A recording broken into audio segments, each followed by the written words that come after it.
Best thing that ever happened to me was coming to America. I mean that honestly, unapologetically. Once I landed in America with my mother, it was like through the rabbit hole, Alice in Wonderland kind of thing. I never saw anything so big. The people were big, the cars were big, the sandwiches were enormous. People had refrigerators full of their own food. You didn't have to go to a store to pour a can of soda. I remember as an 8.5, 9-year-old boy going to the first supermarket across from my Aunt Magda's house, and I walk in, and it's like city streets with people going down one street and up the other and stuff, carrying tons of food, and the food was stacked up higher than the people were taught. I just couldn't fathom it. It was just, America, the land of plenty. Does this abundance made us soft? Yes, I believe the work ethic has been compromised. I believe we're living in the age of entitlement. I believe that, as an example, our kids, Nick and Sophie, never had an allowance. It's the wrong training. When you're 18 or 19 or 20 and you enter the workforce, your hand is still out there going, where's the money that I get every week for doing nothing? And so I think what's missing in America is a reminder of what made America great. America was created by the outcasts of all the countries in the world. Yes, give me your tired and your poor, your huddled masses, you bet. And the underclass created the wonder that is America, that is still, and don't kid yourself, admired and respected around the world. Guardedly, they're jealous.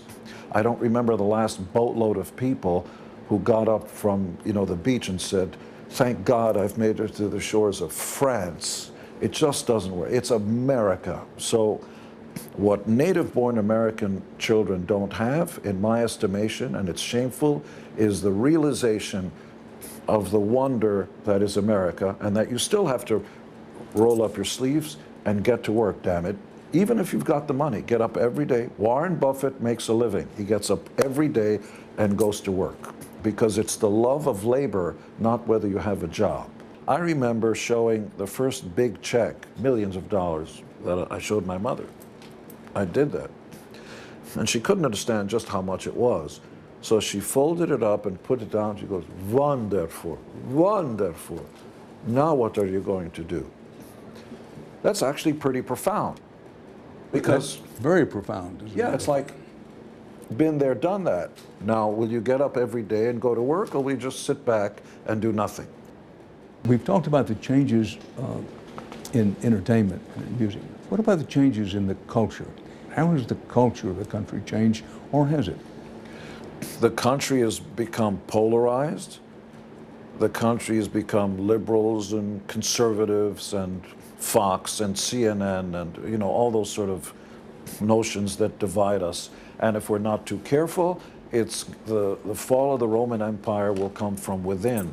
I'm neither Republican nor Democrat. I have very conservative points of views regarding fiscal issues. I'm against entitlement, and very conservative regarding foreign policy. I don't want to wait around until cockroaches multiply. I want to go over there, stamp it out before it becomes a disease. Social issues, separation of church and state, gay rights, if you love farm animals, I don't care. Live and let live. I'm all about that. So what am I? You know what I am? I belong to the American political party. It's called America. What party are you from? American. You've benefited greatly from living in this country, and you've said you've expressed a deep and abiding appreciation of that. I love America. I wish more Americans said that. When you were coming up, you came here 8.5 years old. Did you face any anti-Semitism coming up? Of course. Did you face any anti-Semitism when you were beginning the band? Sure, and that's why I changed my name. I didn't want the Jewish part of Gene Simmons to get in the way of what I wanted to achieve, which is success. But Jews have been doing that since time immemorial, which is assimilation. I assimilated in America and proud of it. Make my name sound more American? You bet. Because my given name, which I had nothing to do with, by the way, It was given to me. My given name starts off with the sound of a cat throwing up a hairball. That's even before you get to my first name. It doesn't work. Chaim. It doesn't work in America. Chaim, Chaim. They don't want to say that word. Okay, I'll make it easier for you. I don't have a problem. So when I go to a funeral, I dress in the costume. That's appropriate. I don't want to go in a clown outfit in a funeral because I want to pay it respect. If I go to your house and it's a very conservative house, I'll tear my hair behind my back, or whatever I need to do to respect. If America is giving you all the opportunities I could ever imagine that a native-born son and daughter would have, why would I insist on being arrogant and say, you've got to accept me for who I am? As far as I'm concerned, I want to go to you instead of expecting the mountain to come to Mohammed, if you will. Let me turn to some things which I think some people may disagree with you, and let's talk about it a little. I'm going to go down a list. This is not a list of favorite things you have said. It's okay. It said, immigrants should learn goddamned English, quote unquote. I stand by every word I said. I am an immigrant. I'm a legal immigrant, and my journey has taught me dress British, think Yiddish. I can foist and I can force my culture, my religion, my lack of English skills on everybody else. I have the right to be whatever I want to be, and I want to speak fluent Zimbabwean here in America, and you can't tell me what to do. That's true.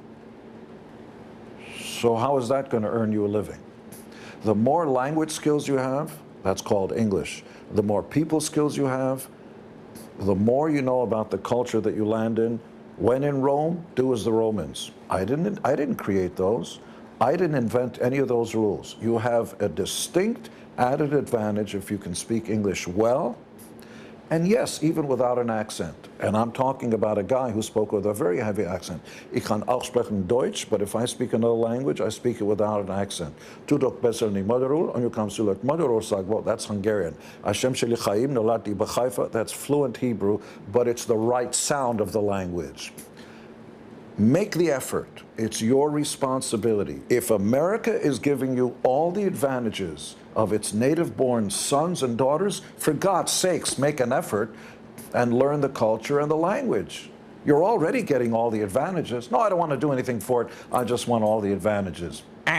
Next. You know, anybody who points and says, I've got a hard life, you don't understand why I'm a drug addict. It just got under my skin. My mother was in a concentration camp. Shut the fuck up. She doesn't complain about anything.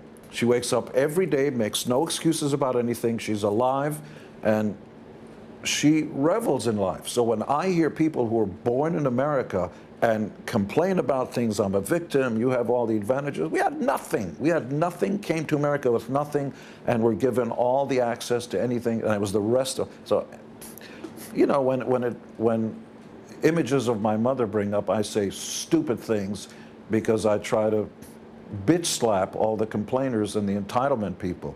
But I will tell you that whether it's a child crying just to get attention, or whether it's a grown-up saying, I'm a victim, I'm sick and tired of it.